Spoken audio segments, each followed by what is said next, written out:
Hi there.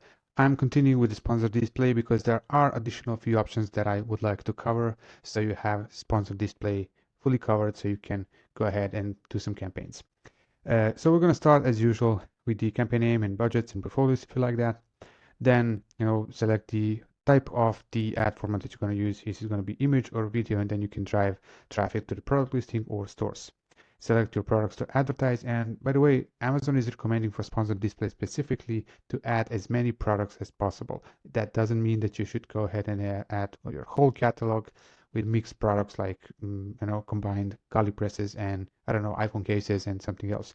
Try to group them per product. So if you have multiple products with different variations or sizes, or, they just belong to the similar subcategory, group them together, but add like 5, 6, 10 of them easily and then group them in multiple campaigns for better control. Then, as usual, I don't recommend running any VCPM campaigns. They are more fair than CPM campaigns because this VCPM stands for viewable cost per 1,000 impressions. So it's a bit more fair in terms of, yes, the product needs to be viewed, but I don't recommend this optimization strategy simply because it skews the sales results.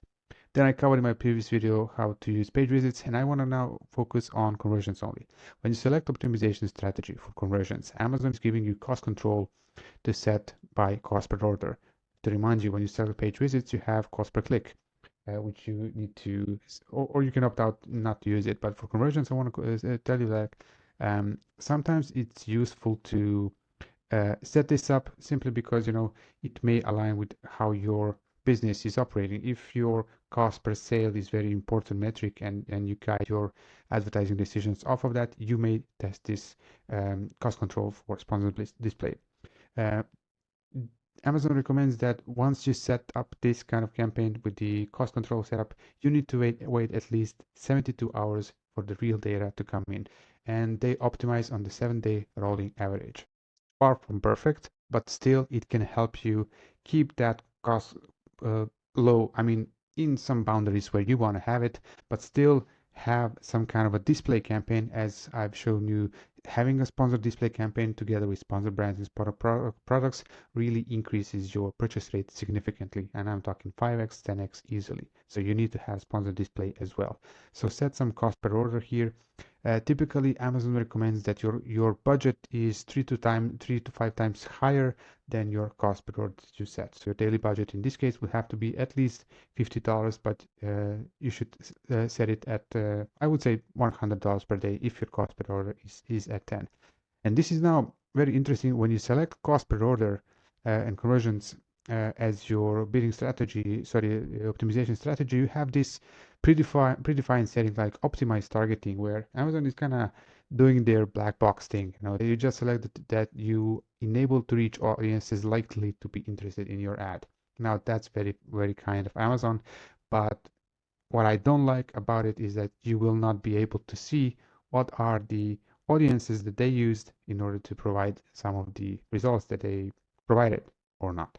When you hover over, it says that they'll, of course, use the machine learning and some signals to adjust automatically which audience is going to provide you with the best possible results. I'm still testing this for one of the campaigns because I only recently saw this.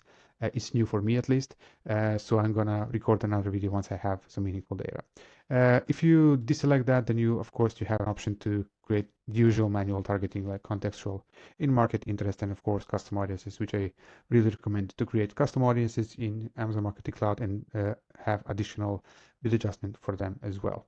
So let me know if you used this in the past and what are some of your experiences. I would like to learn more about it because I haven't played with this cost control, but I'm kind of start to take it as even predefined setup compared to when you don't have anything included like cost control, because then also your sponsored display campaigns go up and down up to 300% by default, and I don't like that at all. So let me know if you have any comments, and see you tomorrow in the next video. Bye bye, guys.